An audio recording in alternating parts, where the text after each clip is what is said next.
Hello everyone, welcome to my channel astro Reena पे। आज हम बात करेंगे मंगल दोष के बारे में।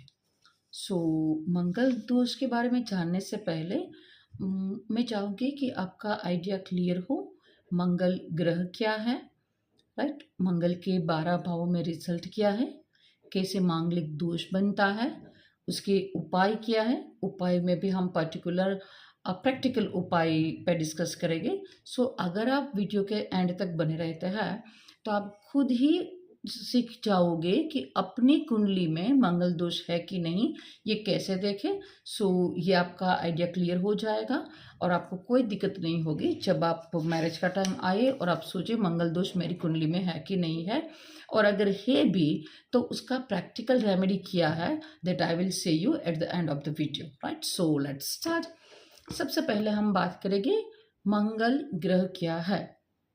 मंगल ग्रह है वो रेड कलर का प्लैनेट है, हमारे ब्लड को रिप्रेजेंट करता है, एनर्जेटिक है, वॉरियर है, सेनापति है, राइट? ऑलमोस्ट आपको लिटिल बिट आइडिया आ गया कि मंगल क्या है। अब देखो, हम में एनर्जी है, ये अच्छी बात है, लेकिन एनर्जी सही जगह पे यूटिलाइज होनी चाहिए, ये भी उतना ही ज़रूरी है, राइट? हमारे पास कुंडली में 12 भाव है और अलग अलग भाव में बैठने से मंगल की एनर्जी ये दिखाता है कि हम कौन से फील्ड में हमारी ये एनर्जी यूज़ कर रहे हैं। मंगल दोष बिल्कुल ख़राब नहीं है, लेकिन एट द एंड ये है कि हम जहाँ पे एनर्जी यूज़ करनी चाहिए वहाँ पे नहीं, जहाँ पे एनर्जी नहीं यूज़ करनी चाहिए, जहाँ पे हमें उग्रता गुस्सा नहीं चाहिए, वहाँ पे हम गुस्सा डाल रहे हैं। अगर हमने हमारे गुस्से पे कंट्रोल कर लिया, गुस्सा या तो करना ही नहीं है, अगर ज़रूरत पड़े तो कब करना है, कैसे करना है, अगर ये बात हम सीख जाए तो मंगल दोष खत्म हो जाता है। और इसीलिए शायद काफ़ी लोग बोलते हैं कि आफ्टर द एज ऑफ 28-30 मंगल दोष खत्म हो जाता है। तो क्यों? क्योंकि आफ्टर 28-30 मोस्ट प्रोबेबली हम सीख जाते हैं कि अपने एंगर को कैसे कंट्रोल करें, कैसे मैनेज करें, राइट? लेट्स स्टार्ट कि मंगल फर्स्ट हाउस में है तो क्या है। मंगल फर्स्ट हाउस में आप खुद हो, आपको रिप्रेजेंट करता है, तो एनर्जी आपके खुद के अंदर है। अगर आपने अपनी एनर्जी को यूटिलाइज करना सीख लिया और जैसे हमने अर्ली डिस्कस किया था, अपने आप पे कंट्रोल पा लिया पर्टिकुलर गुस्से पे, तो यहाँ बैठा हुआ मंगल है वो आपको टॉप तक पहुंचा सकता है। और अगर गुस्से पे कंट्रोल नहीं किया तो यही गुस्सा, यही मंगल आपकी सारी बातें बिगाड़ सकता है, right? Now next, second house. अगर आपका मंगल सेकेंड हाउस में लिखा है तो उसका मतलब है कि आप अपनी एनर्जी फैमिली, मनी, स्पीच उन जगह पर डाल रहे हो।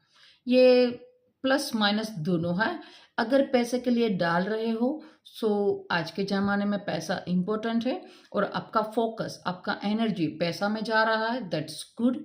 आपकी जो वाणी है, स्पीच है, वो थोड़ी उग्र हो सकती है, कॉन्फ्लिक्ट वाली हो सकती है। आपकी एनर्जी अपने परिवार में जा सकती है। हो सकता है कि आप फैमिली के साथ मिलकर बिजनेस करो। ये ऑन एन एवरेज अच्छा है। थर्ड हाउस में बैठा मंगल काफ़ी अच्छा है, क्योंकि हम थर्ड हाउस में क्रूर प्लैनेट को अच्छा मानते हैं। और वैसे भी मंगल तो सेनापति है, वॉरियर है, राइट? स्ट्रगल को जानता है और थर्ड हाउस हमारे स्ट्रगल को ही रिप्रेजेंट करता है। तो थर्ड हाउस में बैठा मंगल है वो हमें कार्य करने का जो एफर्ट की जो कैपेसिटी है वो काफ़ी अच्छा देता है, और हम अपना एनर्जी है वो अच्छे से यूज़ कर पाते हैं अपने एफर्ट में। ऐसा आदमी है वो काम में थकता नहीं है, बार बार एफर्ट करने और एफर्ट के बाद अपनी जो इच्छा है वो प्राप्त करने की पूरी लगन से तैयारी कर सकता है। Now next, fourth house. Fourth house हमारे फैमिली का है और फैमिली में हमें पीसफुल एटमॉस्फेयर चाहिए, राइट? वहाँ पे हमें लड़ाई झगड़ा उग्रता नहीं चाहिए। शायद इसीलिए फोर्थ हाउस में बैठे मंगल को हमने मांगलिक दोष बोल दिया, क्योंकि घर पे हमें पीसफुल एटमॉस्फेयर चाहिए। वहाँ पे आप अपनी उग्रता के कारण लड़ाई झगड़ा है वो लेकर आते हो, तो that's not a good. But yes, आपका एनर्जी है वो आपकी फैमिली के अंदर जा रहा है। फिफ्थ हाउस है वो आपके एजुकेशन का, फीमेल के लिए वो बेबी प्लान के रिगार्डिंग भी हम कंसिडर करते हैं। सो फिफ्थ हाउस में बैठा मंगल है वो आपकी एनर्जी स्टडी में ले जा सकता है, दैट्स गुड। बट अगर आप फीमेल हो तो काफ़ी बार मिसकैरेज के चांसेस रहते हैं। बेबी नहीं होगा ये बात नहीं है, लेकिन मिसकैरेज के जो चांसेस है राइट, वो काफ़ी बढ़ जाते हैं। आप स्पोर्ट में भी अच्छे होगे, आप अपना करियर भी स्पोर्ट में बना सकते हो। अगर करियर नहीं बनाया है तो एटलीस्ट आप याद करो, तो आप जब कभी भी छोटे थे राइट, तो स्पोर्ट में आपने आपका अच्छा सा good on an average progress हम बोल सकते हैं। फिफ्थ हाउस है वो आपके पास्ट कर्मों को भी दिखाता है।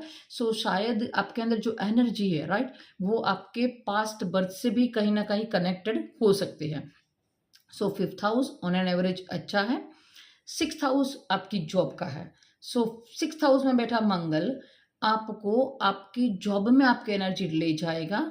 और सिक्स्थ हाउस है वो रोग ऋण रिपु का होता है। सो आपका जो एनर्जी है राइट, वो आपके शत्रु के तरफ भी जा रहा है। लेकिन यहाँ पे अगेन सिक्स्थ हाउस है, यहाँ पे भी क्रूर प्लानेट अच्छे हैं, क्योंकि आप मंगल हो, आप एक वॉरियर हो, सेनापति हो। कब शस्त्र हाथ में उठाना है, कैसे करना है, आप उसके लिए ही तो बने हो। तो सिक्स्थ हाउस में बैठा मंगल आपको अपने एनिमी पे, अपने शत्रु पे हमेशा विजयी दिलवाएगा। सो ये भी अच्छा है। और अगर बीमारी है तो आपको जो बीमारी है वो ब्लड से रिलेटेड, बीपी है, स्किन डिसीज है, वो सारी बीमारी दे सकता है। पर उसमें भी अगर मंगल की दशा जब शुरू होगी तब आपको ये सारे रिजल्ट ज़्यादा मिल पाएंगे। Now next to the seventh house. Seventh house हमारे स्पाउस का होता है राइट, हमारे हस्बैंड वाइफ का होता है। यहाँ पे मंगल मंगल दोष बनाता है, क्योंकि सेवंथ हाउस हमारी मैरिज लाइफ को, हमारे स्पाउस को रिप्रेजेंट करता है। वहाँ पे भी हमें कूल राइट शांति चाहिए, वहाँ पे हमें उग्र नेचर, झगड़ा नहीं चाहिए। इसीलिए सेवंथ हाउस में भी मंगल दोष बनता है।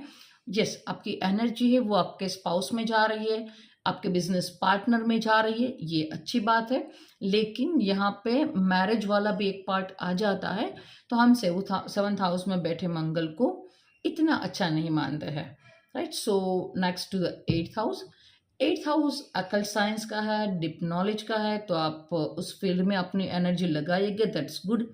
लेकिन अगेन एट्थ हाउस है वो आपके इनलॉज का भी है, तो बार बार आप इनलॉज के साथ झगड़ा वगड़ा करके बैठ जाएंगे।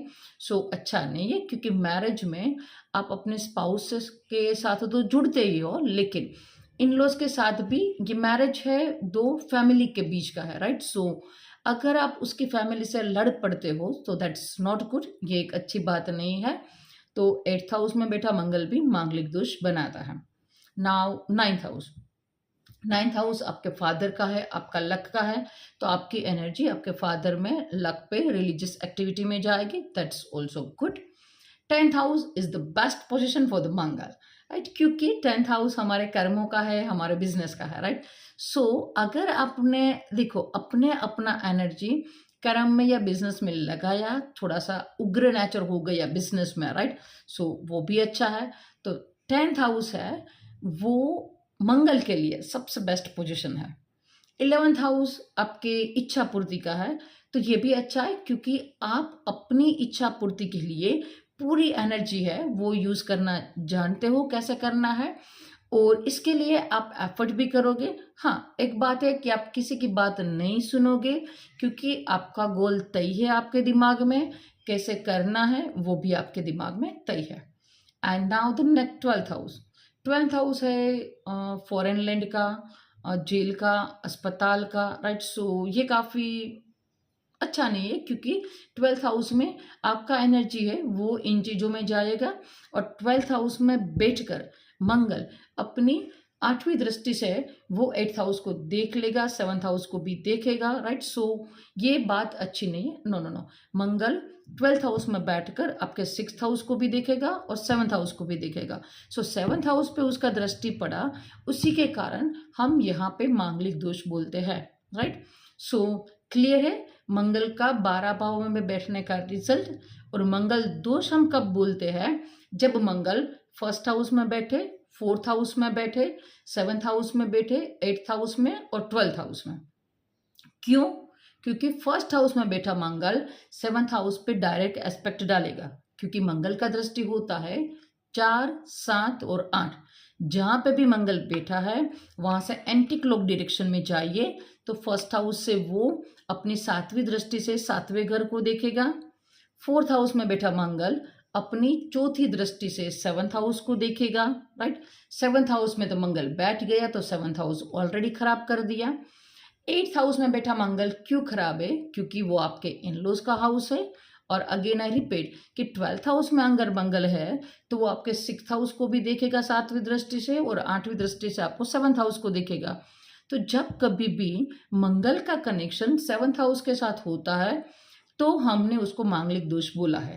इजी के लिए आप ये भी याद रख सकते हो कि वी का सिंबल बनेगा 12th, 1st, 4th, 7th, 8th, right. इन हाउसेस पे अगर मंगल बैठ जाता है तो हम उसको मांगलिक दोष बोलते हैं। साउथ में हमने इतने हाउस लिए, लेकिन साउथ में सेकेंड हाउस को भी काफ़ी बार मांगलिक दोष में काउंट करते हैं। और कई लोग तो हम मंगल दोष देखते हैं अक्सर लगन कुंडली से, थोड़ा वेटेज हम चंद्र कुंडली को भी देते हैं मंगल दोष में, और शुक्र कुंडली को कोई कंसिडर करता है। लेकिन ऑन एन एवरेज लगन कुंडली और चंद्र कुंडली तक ये सीमित रखे तो ये ठीक है, क्योंकि देखो हमने फर्स्ट हाउस लिया, फोर्थ हाउस लिया, 7th हाउस लिया, 8th हाउस लिया और 12th हाउस लिया, तो ऑलमोस्ट हमने 5 हाउसेस से, right, 1st, 4th, 7th, 8th और 12th, 12 में से 5 हाउस पे मंगल बैठने को हमने मांगलिक दोष बोल दिया। तो 12 आउट ऑफ 5 जगह पे हमने मांगलिक दोष बोला। साउथ में तो सेकंड को भी ले लिया, तो ऑलमोस्ट हमने 40% या 40 से अप में मांगलिक दोष बना दिया, क्योंकि इन 5 जगह पे तो हमने मंगल दोष बोलना है। तो डोंट टेक ए टेंशन, क्योंकि मोस्ट प्रोबेबली 45% के चार्ट में हमें मंगल दोष मिल जाएगा, तो ये इतना बुरा नहीं है। ओनली ध्यान ये रखना है कि जब आपका चार्ट मंगल दोष वाला हो तो मैरिज के टाइम पे हमें सामने वाला पर्सन भी मांगलिक दोष वाला चाहिए, क्योंकि हम एनर्जी का मैचिंग कर रहे हैं, राइट। दोनों की एनर्जी मैच हो जाएगी तो ये जो लड़ाई झगड़ा है वो होगा, लेकिन बैलेंस हो जाएगा, राइट। सो डरने की कोई बात नहीं है, मांगलिक दोष कोई बुरी बात नहीं है। आपकी कुंडली में मांगलिक दोष है, काफ़ी लोगों की कुंडली में मांगलिक दोष है ही, आप अकेले नहीं हो। ऑन एन एवरेज 45% की चार्ट में हमें मांगलिक दोष मिलता है।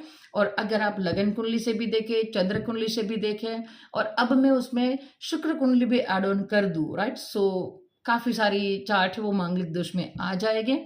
सो बेटर है कि हम शुक्र कुंडली को थोड़ा सा काउंट ना करें या तो कम वेटेज दे। सबसे ज़्यादा वेटेज देना है लगन कुंडली को, उसके बाद है चंद्र कुंडली, राइट। So idea clear. मांगलिक दोष क्या है आपके चार्ट में? 1st, 4th, 7th, 8th या 12th हाउस में जब मंगल बैठ जाए तब मांगलिक दोष बोलते हैं। क्यों? और मांगलिक दोष हम मैरिज के लिए ही कंसिडर करते हैं, क्योंकि लड़ाई झगड़े के कारण वहाँ पे जो एटमॉस्फेयर है वो बिगड़ सकता है। वहाँ पे हमें वॉर नहीं चाहिए, वहाँ पे हमें शांति चाहिए। तो जब कभी भी मंगल का कनेक्शन 7th हाउस से या 8th हाउस से बनता है तो हम उसको मांगलिक दोष बोलते हैं, राइट। सो क्लियर यहाँ तक का। अब उसका कटिंग, राइट, मांगलिक दोष कब कट हो जाता है? सो एक बात मैंने आपको बोली कि मोस्ट प्रोबेबली बोलते हैं कि आफ्टर द 28 या 30 मांगलिक दोष कट हो जाता है। सो बेसिक रीज़न है कि वहाँ तक आते आते with the experience of your life आप अपने गुस्से को कंट्रोल करना सीख जाते हो, तो that's one of the reason. Second, अगर आपके चार्ट में मंगल पे या 7th हाउस पे गुरु का दृष्टि या शनि का दृष्टि आ रहा है तो ये भी मंगल दोष कट हो गया, क्योंकि एक गुस्से वाला पर्सन है, लेकिन अगर उसके सामने उसके स्पिरिचुअल गुरु टीचर खड़े हैं तो काफ़ी हद तक गुरु ने, टीचर ने वो एंगर को कंट्रोल कर लिया। लाइक दैट कि आप लड़ाई झगड़ा कर रहे हो, राइट, क्लास में हल्ला मचा हुआ है, लड़ाई झगड़ा हो रहा है, लेकिन जैसे ही टीचर की एंट्री होती है कंप्लीट पीसफुल एटमॉस्फेयर हो जाता है। तो जो आपकी गुस्से की एनर्जी थी, राइट, गुरु ने उसको कंट्रोल कर लिया, शनि ने उसको कंट्रोल कर लिया। सो अगर 7th हाउस का कनेक्शन गुरु या शनि से बन जाता है, मंगल पे गुरु के या शनि की दृष्टि है, तो मंगल दोष हम कट हुआ मानते हैं।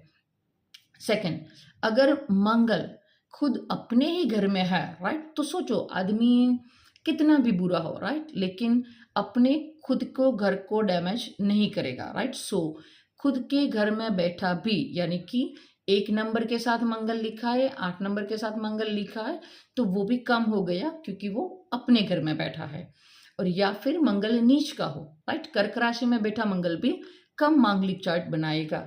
अगेन उसके साथ अगर आप डीप में जाते हैं तो एवरी असेंडेंट और उसमें बनते मंगल दोष को हम वेरीफाई कर सकते हैं, लेकिन वो थोड़ा सा डीप रिसर्च वाला टॉपिक हो जाएगा।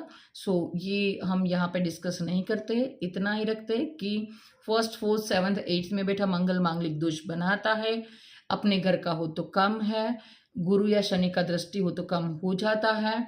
और अगर आपका एज 28-30 है तो आप अपने एंगर को कंट्रोल करना सीख गए होंगे, तो ये भी मंगल दोष कम बताता है। और अगेन मांगलिक के साथ मांगलिक चार्ट हमने मैच कर दिया, सो ये भी मंगल दोष का कैंसलेशन है, राइट। सो यहाँ तक की हमारी जो बात हुई, राइट, वो मंगल दोष के बारे में हमने सीखा कि कैसे कैसे मंगल दोष बनता है और कैसे कैसे हम उसको हाई डाउन मीडियम में काउंट कर सकते हैं। अब मैंने बात किया था कि मैं आपको बताऊंगी कि मंगल का जो प्रैक्टिकल उपाय है, राइट, वो क्या है। सो अगर आपके 1st हाउस में मंगल है, राइट, सो सबसे बड़ी बात है, ये ऑन एन एवरेज सभी को लगता है कि आप अपने एंगर को, राइट, मैनेजमेंट करना सीख जाओ, लेकिन अगर आपका 1st हाउस में मंगल है तो आपके लिए ये मस्ट है, क्योंकि आप यही एनर्जी प्रोग्रेस में लगा सकते हो अगर आपने कंट्रोल कर लिया तो। सही जगह पे एनर्जी लगानी है, राइट। अगर जिनका भी मांगलिक दोष है, अगर देखो ये ऐसा नहीं है कि मांगलिक दोष मैरिज के टाइम पे ही एक्टिवेट होगा, राइट। छोटा बच्चा है जो मांगलिक है दिख जाएगा, वो बैठेगा नहीं एक जगह पे, उसके हाथ से चीजें गिरेगी, टूटेगी, ये सारा अक्सर होता रहेगा। लेकिन उसी बच्चे को आपने काम पे लगा दिया, राइट, काम पे लगा दिया मीन्स कि उसको कोई काम दे दिया, स्पोर्ट में लगा दिया, गार्डन में ले गए, 4-5 चक्कर उसको गार्डन के लगा दिए, फिर वो शांति से बैठ जाएगा। क्यों? क्योंकि उसमें मंगल वाली एनर्जी थी, वो एनर्जी आपने यूज कर लिया।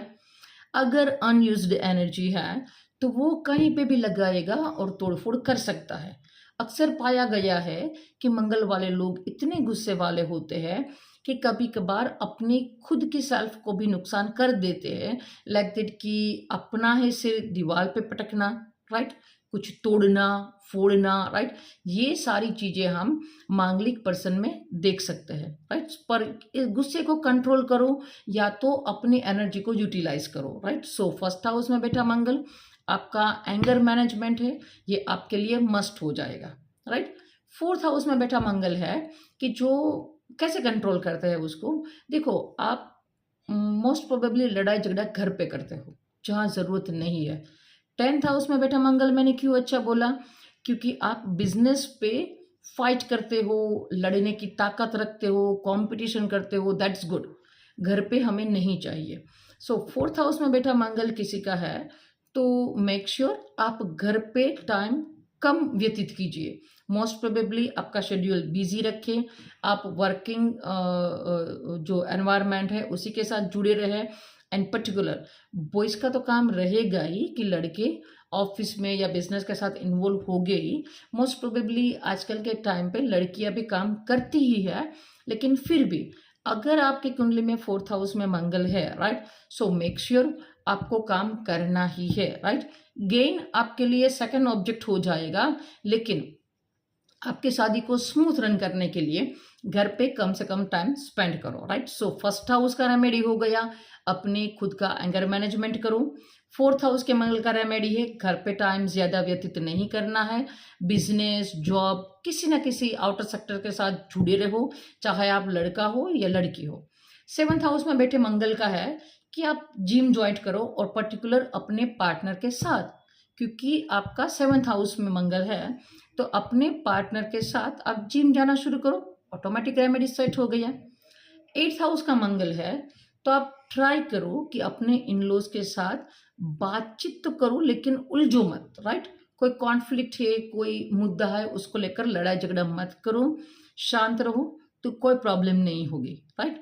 और 12th हाउस में बैठा मंगल है, तो आप जो लॉन्ग डिस्टेंस वाली जो रिलेशनशिप है वो आपके लिए सही रहेगी, क्योंकि आप अपने पार्टनर के साथ जो लड़ाई झगड़ा वाला एटमॉस्फेयर है वो कम क्रिएट होगा, राइट।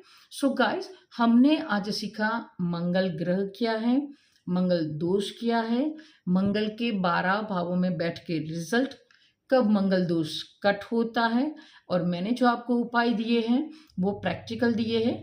अगर आप पूजा होम हवन ये करना चाहते हैं तो दैट्स ऑल्सो पॉसिबल। और मंगल का जो स्टोन आता है, राइट, वो भी आप अपनी उंगली में पंचधातु में धारण कर सकते हो, ये भी एक अच्छा खासा रेमेडी है, राइट। सो हमने आज ऑन एन एवरेज सब कुछ कवर कर लिया है मंगल दोष के बारे में। तो आई थिंक अब आप जान चुके होंगे कि मंगल दोष क्या है।